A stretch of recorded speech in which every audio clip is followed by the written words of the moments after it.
I want to read you a tweet from Andy Mitten yesterday as United and Sheffield United got underway.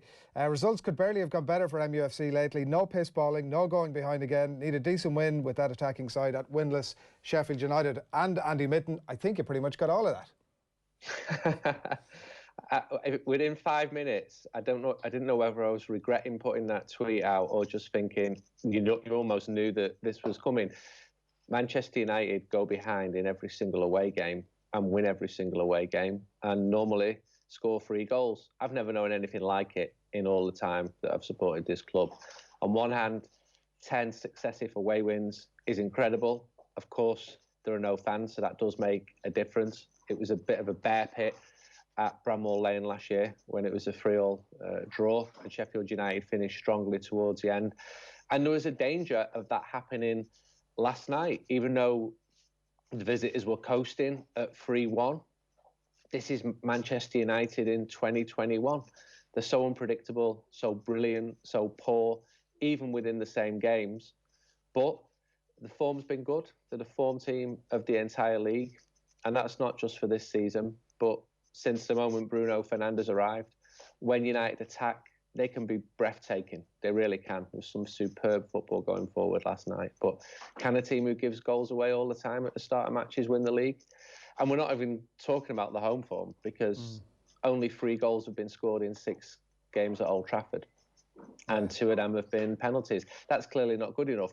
But Manchester United fans look at this through the prism of being Manchester United fans. What they maybe don't always realise is that everyone else is dropping points all over the place. Liverpool are conceding 7. Liverpool clearly the best team, they're the top of the league, they're the champions.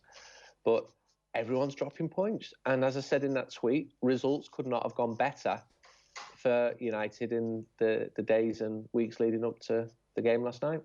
If you had enough characters, I suspect you might have made mention of a solid goalkeeping performance as well. It would have been another tick box, I would have thought, for United fans last night, and wasn't exactly that. No, it wasn't. Dean Henderson got his chance, and I do think he deserved a chance. He's been training well. He's been playing well when he's been picked. He didn't come back from Sheffield United to Old Trafford to be number 2. He wanted to be number 1. He hasn't really done anything wrong, whereas David De Gea, who's had a good season in a difficult year for him because he's made some pretty high-profile errors in big matches as well. And last week in Leipzig, he was partly culpable, I think, with Harry Maguire. And then again, against the Blades, Harry Maguire was partly culpable for the goal. Working with Dean Henderson or rather not working. Both of them used to play for Sheffield United, and it was a bad start for Dean Henderson. But after that, like the team, he steadied and he had a decent game. Why are Manchester United so much better away from home than at home at the moment? Honestly, how can I don't know. Nobody knows. That's the thing. I'm not in charge of picking the team. What I would say is, at Old Trafford, United fans wouldn't accept the type of performances which we've been seeing this season. The fans would definitely make a difference. Even in the Manchester derby, which was very low-key at the weekend, although I thought Solskjaer's side defended well. I think the team started poorly because it didn't have a pre-season, so that's another factor. Crystal Palace caught United cold. And then because it's not a complete team yet. This isn't a team of champions elect. This is a squad which is still in transition. 2 years to the day, I think it is, since Ole Gunnar Solskjaer took charge. And it's improving. There's no doubt it's improving. 7 more points than at the same stage last season after 12 games, although last season started terribly. And you can see that individually the players are improving, and yet there's still some way to go. It's still not a full squad. And I don't think that Ole Gunnar knows his best team yet. That said, even if he does, there's so many games. There's so much intensity on the players, and that's something I'm hearing all the time. People don't realise how difficult it is for these players, and no one will have sympathy for these multimillionaire footballers, but Champions League games have never been played week after week before, and some of the players are really feeling the strain at every club. At the same time, you say they're in transition. You look at the 3rd goal in particular that they scored last night. Stunning piece of work from Paul Pogba, stunning team goal. Does that give you hope that part of the transition is actually these players coming together and getting a greater output from themselves rather than going back into the transfer market over the next few months, that Manchester United still have that higher gear to go to that all bar one or two teams in the Premier League besides them can't really get to? I've always had hope. I'm an optimist, and I feel that managers are sacked too quickly. I think every manager should have at least 2 years to do his job. And I think that Ole is doing a good job. I have my worries like anybody. If you would have asked me after 6 minutes last night whether I thought he was doing a good job, my reaction would have probably been very, very different. But on balance, I think he's doing a decent job, and it's taking time. And in today's society where everything is accelerated and people want quick fixes, it's just not going to happen. You know, Arsenal fans are fuming. Manchester City fans are fuming. Chelsea, who supposedly won the transfer window with all these super astute signings, well, they're behind Manchester United, who've got a game in hand over Chelsea. So a lot of people have been very, very hard on Solskjaer, unfairly so. However, when the team lose 6-1 at home to Tottenham, then he's going to be criticised, and I think he gets that. Or when 2 goals are conceded in the opening 13 minutes in Leipzig, in a shocking start to the season, which led to Manchester United going out of the Champions League. That wasn't good enough either. But on balance, I think he's doing a good job. I'm not one of these people, and there are people who think that he should be sacked. I think he should be given more time, more support, be allowed to bring in more signings. His transfer dealings have largely been good, and to continue doing a decent job. But it's harder because every Premier League team's got money now. Long gone are the days when it was just Man United and Arsenal. Manchester City and Chelsea got incredible riches now. Every Premier League team, because of the broadcasting deals, they can afford to buy top players. I remember someone telling me a few years ago how Swansea had just trebled the wages of Sevilla's goalkeeping coach. And I've used the example of Bournemouth being interested in that. I remember being in Italy and reading Gazzetta dello Sport, or trying to read it, seeing that Bournemouth were after one of AC Milan's best players. And I thought, this is just surreal. But that is the power of the Premier League. That's what makes it so attractive, especially this season, even though there's no fans there, which is bad. I'm at these matches. It's just nowhere near the same. The results are fascinating. I'm putting Liverpool on against Fulham and pretending that I'm not bothered about the result and watching, and suddenly becoming the world's biggest Fulham fan. Come on, just hold on for this. Just hold on for this. Yeah. And you know, West Brom at Manchester City, midweek, Tottenham, Liverpool. The results are going brilliantly for Manchester United.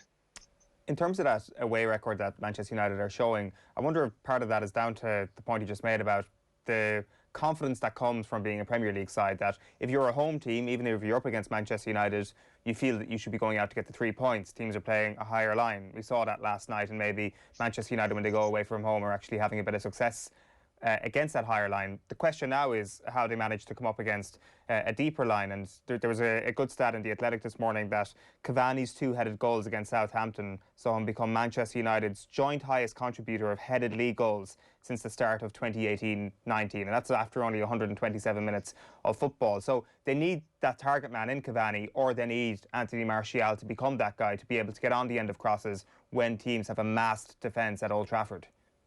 And I'm about to put a piece out saying that United need a great centre forward, and that may be Rashford, Greenwood, or Martial in the future. It may be Cavani this season. He definitely brings something to the squad which no other player's got. You saw that with his movement when he scored at Everton, with those goals at Southampton, and he needs a run now, and I'm sure he'll get a run. Once, you know, if he gets banned, if he gets over that and things start to settle down for him. Sheffield United roared at Manchester United last night. They came straight out the blocks, attacked straight away, pressed straight away. It was this whirlwind. It was this, we've got nothing to lose here. We've not won a game. We're going to go for it. And you could see that. And you are, as you say, getting that more away from home, because this Manchester United team is not invincible. Results have shown that this season. And then Old Trafford teams do tend to sit back. But again, it's still baffling. Arsenal, who can't get a win, dominated United at Old Trafford. Tactically, they were more astute. Tottenham were absolutely worthy of their big win, but at the same time, it was a freak result. The midfield still needs a great midfielder. And yet, Paul Pogba is playing really well at the moment. He gives the ball away, but he pulls off some incredible passes. And his one to set up the goal was among them. And when they're going forward, looking great, this Manchester United team, especially with Marcus Rashford, he was superb against Sheffield United. But they've got to get the consistency. I've been saying it all along. They've got to become more consistent. But they are being. The league form is really good now. The worry was in Europe, and it's a tough draw against Real Sociedad. I actually think Man United will come through against that. I watched Real Sociedad at Barcelona this week. They've got injuries, but it's coming together. And I'm sure there will be more bumps along the way. I'm sure there will be more midweek calls from yourself saying, how did Manchester United lose at home last night to 18th place, whoever? Because it is still a team in transition. I don't think the team will win the league this year, but they shouldn't have been 33-1 before the Southampton game to win the league either. And I do think there's improvement, and we're seeing that. Yeah, I think the one telling comment that you mentioned there was about your concerns about Solskjaer after 6 minutes last night, but we'll see how that pans out. You mentioned Marcus Rashford, Andy, and he's on the brink of becoming the greatest human being of all time, obviously, on and off the pitch. And I know he picked up an award, obviously, last night. He gets a couple of goals. I was listening to a comment from Alan Brazil, obviously a former Manchester United player himself, last week, where he was saying, oh, very good, Marcus, all that stuff you're doing off the pitch, but remember, don't keep your eye off the ball here. You got to keep scoring goals. Now, it struck me as a fairly ludicrous comment at the time, and I sort of wrote it off. But I do wonder, is there a part of United fans who think like that, who are still thinking, I think from the outside looking in, we're all, as I said, thinking this guy could be the greatest sportsman of all time by all accounts, and are maybe less concerned about the number of goals he scored. But are United fans worried that he is taking his eye off the ball? No, I've never heard one example of him not being professional. You'll always find what you're looking for online, but in the main, United fans are very pleased with Rashford, especially as an individual, but also as a footballer. He's doing well. And he's still got to improve. He's still got to score more goals. He's still got to find out what his best position is. And he knows all this. But as for him not being focused on his football, absolutely not. He's a clean living, hard-working, professional lad who's clearly an incredible human as well. And he was brilliant. He was the best player on the pitch at Bramall Lane. He scored 6 goals in the Champions League group. Is he a world-class forward yet? I don't think he is. I don't think he's in that top category. And I think he knows that, and he knows that he's still got to improve. Can he get there, Andy? I think he's got the ingredients. I always remember a comment speaking to a very well-known former Man United player 2 years ago, and he just had lunch with Pep Guardiola, and Guardiola said, Rashford is the only player I would take from Old Trafford to bring here because he's got everything. And I know that Barcelona were absolutely interested in taking him in February, March, April of last year. That's before Barcelona imploded. But he's got everything. He's got the pace. He's versatile. He can finish. I mean, watching him run at players last night and watching those attacking moves, I'm thinking, this is a Manchester lad, a United fan, who's come through the youth system, finishing incredible attacking goals. This is everything that Manchester United should be. And I don't have any complaints about Marcus Rashford. Would I like him to score more goals and play 10 out of 10 every week? Of course I would. But you say the same about every footballer in the world. We'll move on to Leeds on Sunday, and you've written a really good read in GQ this week and remind us all about the levels of utter disdain that at one point existed between these clubs and maybe between their fans as well, and about your own experience of your first time going to Elland Road, and indeed how you were assaulted and how it wasn't necessarily even that safe within the ground. And I highly recommend people to go and check that out.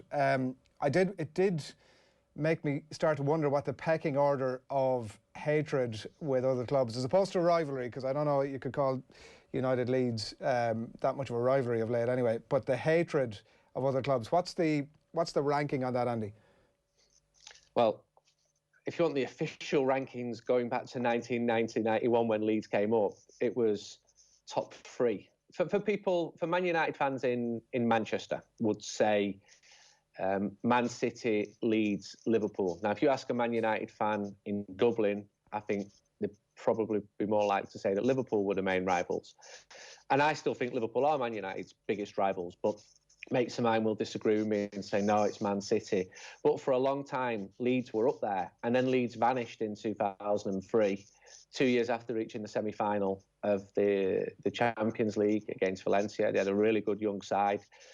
But that rivalry was absolutely vicious. And I wrote about going to Elland Road as an away fan. It was frightening. It really was. And Leeds and Man United, the rivalry didn't really kick off until the 60s, and then it was big in the 70s when Leeds were a better team. And then it vanished after Leeds went down in 1982, came back with a vengeance. These two big northern English cities, famed for their surge of power in the Industrial Revolution more than the War of the Roses, which was a bit of a misnomer. It wasn't really between Lancashire and Yorkshire. Doing really well out of wool in the case of Leeds, and cotton in the case of Manchester, building these incredible civic buildings.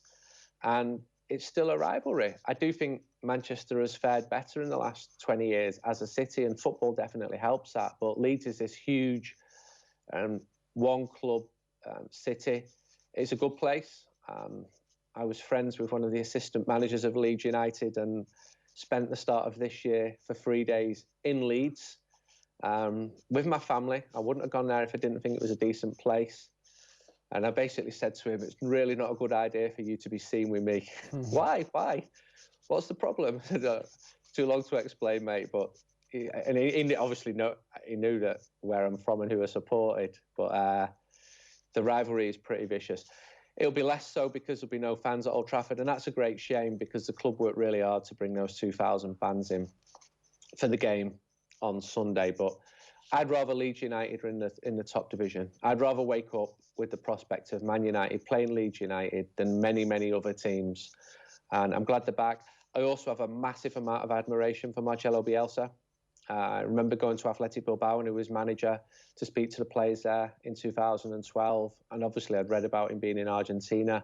And I've been to Newell's Old Boys, where one of the stands, the stadium's named after him. I like what he does. I like that he brings a team to Old Trafford. And when the 3-1 up, and Ander Herrera, playing for Athletic Bilbao, goes to the side and says, boss, should we close the game up now? And he says, no, attack them more, even if we lose. I love that romance in football. And he's done a brilliant job at Leeds United. He's signed well, and I hope for a good game at Old Trafford. If you're going to ask me to predict the score, yeah. I haven't got a clue. I honestly, anything could happen, couldn't it? Yeah, it could be like 6-4, or well, probably going to be 0-0 because Manchester United are banned from scoring goals at Old Trafford.